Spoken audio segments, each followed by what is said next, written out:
तसा शिक्षक म्हणजे तुम्ही आता 8 वर्ष दिलेला त्रास आहे तो त्यांनी सहन केलेला आहे। तुमचा पूर्ण त्रास त्यांनी सहन केल्याबद्दल सर्व शिक्षकांची, तुमच्या पालक, विद्यार्थी, वडिलांच्या नंतर मी त्यांचे क्षमा मागतो देवा। कारण आज संस्कार होणं गरजेचं आहे। आज एक आदर्श विद्यार्थी असू दे, तुम्ही डॉक्टर उचला, इंजिनियर उचला, वकील उचला, पण एक संत होणं पण एक महत्वाचं आहे। संतांचे जे विचार आहेत ते सुद्धा तुमच्या ह्याच्यामध्ये। आज आम्ही धार्मिक कार्यामध्ये जातो, तुम्ही धार्मिक कार्यात येत नसला तर धार्मिक कार्यात जरूर जात जावा। एखादा सिनेमा, पिक्चर किंवा यात्रेत कोणतेही न बघा, पण तुमच्या गावामध्ये एखादा, मी इथं नवीन आले तर जून मध्ये जवळजवळ डिसेंबर जानेवारी पर्यंत ह्या मुलांचे चेहरे देखील मला, नावं देखील माहित होती।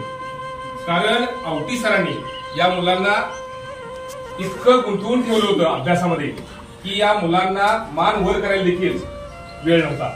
मला सुचत नाही, पण मी 1ली ते 8वी पर्यंतचा प्रवास तुम्हाला सांगेन। इयत्ता 1ली ते 3री पर्यंत आमचे शिक्षक होते माळी सर। त्यांनी आम्हाला 1ली ते 3री पर्यंतच्या पाया आम्हाला कायम मदत करणारे, मराठी व विज्ञान हे विषय आवडीने शिकवणारे गावडे सर। विज्ञान प्रदर्शन असो व इतर विविध कार्यक्रम यामध्ये उत्स्फूर्तपणे भाग घेणारे आमचे शाळेचा आले भरून या डोळे घेताना आज निरोप शाळेचा आले भरून या डोळे शाळेतील दिवस बनले स्मरणाच्या पुस्तकातील पाने। सर मला 6वी ते 8वी पर्यंत विशेष होती। आम्हाला पहिलं वाटत होते रोजे काही रोज सोडून दे असं वाटत होते, परंतु 7वी 8वी आल्यावरनं जरा सुख आल्यावरनं आम्ही शिकत गेलो। आवडले त्यांनी आमचं खरोखर फार कौतुक केलंय बाळानं, आणि त्याबद्दल मी तुमचा आभार मानते सर्वकडनं। त्यानंतर बघा, तुम्हाला पुढच्या आयुष्यासाठी ही शाळा कधी, मी असेल किंवा आमचे सर्व शिक्षक असतील, कधी तुम्हाला कशाची मदत हवी असेल तर आम्ही द्यायला तयार आहोत। परंतु तुम्ही सर्वजण नेहमी उच्च परिपाठ सोपवला म्हटला की शिक्षकांनी काहीही तस्की नाही, शिक्षकांनी सगळी तयारी मुली स्वतः करायची। त्याच वेळी मी माळी सरांच्याकडे हा 3रीचा वर्ग होता, मी त्या वर्षी या शाळेत आले। माळी सरांना मी म्हटलं हा वर्ग अतिशय चांगला, आणि हा वर्ग आमच्याकडे यावा असं आम्हाला फार वाटायचं। पुढचे वर्ग जेव्हा मागचे वर्ग आहेत तेव्हा, आणि तसा आम्हाला योग आला पुढे हा वर्ग आमच्याकडे येण्याचा। मला हिंदी शिकवण्याचा या वर्गाला योग आला, आणि हिंदी सुद्धा शिकवताना मी बऱ्याच बारकाईने पाहिलं की मुली कशा बघा आणखी नको जास्तीत जास्त प्रश्न विचारणारे आणि जास्तीत जास्त माहिती आमच्याकडे घेणारे अशा या मुली। मुलं पण होतेच, पण कोणाच्या पेक्षा मुली मुलांना जास्त मागतो। मला एवढा संशय कशात होत होता, अजून मुलांना मी काम वाटत याच्यामुळं एक तुम्हाला जे वळण लागलं चांगल्या प्रकारचं। आणि मला वाटतं कुठल्याही पालकांना असं तक्रार केली नाही माझ्या बाबतीत की सर आमच्या मुलग्याला लई मारलाय, बोल मुलगे असं तसं, तर तो पालक असं फोन करत होता की सर आज मुलग्याला मारलाय ना, आणि चुकडा की सोड नका। हे माझ्या पाठीमागचं एक म्हणजे माझी पावती जे म्हणतात तीही। आज जवळजवळ मॅडम आपण हिशोब केला ना, बरोबर 90 मुलं जर आजचा निकाल लागल्यानंतर 90 मुलांना सारथी, स्कॉलरशिप आणि NMS 90 मुलांना घरामध्ये पैसे जातात।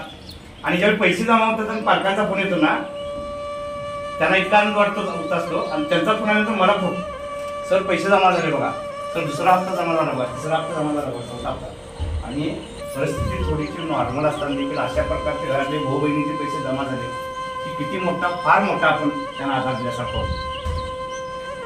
हे लांडगे सर ज्याच्या वेळी आपल्याला फोन येतो ना, त्यावेळी एक आनंद वेगळ्या प्रकारचा असतो, आणि असं एक चित्र बघितले, जी तोंड बघितली, एक समाधान वेगळ्या पद्धतीचं होतं। परंतु त्यांनी केलेले जे कार्य आहे ते कार्य नेहमी सदैव काय राहणार, आपल्या आठवणीत राहणार आहे। आपल्यावर कितीही प्रसंग येऊ दे, त्या प्रसंगात आपण दळमून जाता कामा नये, आणि परिस्थितीवर आपण मात करायला शिकलो पाहिजे। एक प्रसंग सांगतो, डॉक्टर बाबासाहेब आंबेडकर हे परीक्षा देण्यासाठी तालुक्याच्या गावी गेले होते, आणि त्या काळी परिस्थिती अत्यंत गरिबीची होती, लक्षात घ्या। आणि त्यांचं जेवण करण्यासाठी रामजी आंबेडकर त्यांच्याबरोबर गेले होते. रामजी आंबेडकर म्हणजे त्यांचे वडील. भीमराव दररोज पेपर द्यायला जायचा आणि दुपारी आल्यानंतर जेवायचा. पण जेवत असताना फक्त भीमरावचं जेवण वाढलं जायचं आणि वडिलांना विचारायचा, बाबा तुम्ही जेवत नाही का? नाही बाळा, मी नंतर जेवेल. पहिला दिवस गेला. दुसऱ्या दिवशी पुन्हा तोच प्रसंग. तिसऱ्या दिवशी तर असं 6 दिवस झाले, पेपर संपले आणि त्यावेळेला आंबेडकरांनी विचारलं, भीमरावांनी विचारलं, बाबा अहो तुम्ही 6 दिवस उपाशी होता, तुम्हाला भूक वगैरे लागत नव्हती का? त्यावेळेला त्यांनी सांगितलं की बाळा, मला भूक लागली ती ज्ञानाची लागलेली, लक्षात घे. माझी शारीरिक भूक काय करते, थोडा वेळ राहील, पण तुम्हाला ज्ञानाची भूक लागली. मला तुला असं म्हणायचं आहे की तू जगाच्या वेळेला होशील आणि सगळे लोक ज्या वेळेला तुझ्याकडे बोट दाखवतील की हा रामजी आंबेडकरांचा मुलगा आहे, त्यावेळेला मला अक्षरशः भरून येईल. हा प्रसंग झाला. दुसरा प्रसंग संपतो. एक विनोदी प्रसंग आहे बघा. एक पुत्र बोलणारा मुलगा होता, MBA करत होता आणि MBA करताना त्याच्या शिक्षकाने सांगितलं की बाळा, हे ग्रंथ आहे, भगवद्गीता आहे आणि बाहेर जाऊन तुम्ही काय करता, विक्री करता. चला आलोच.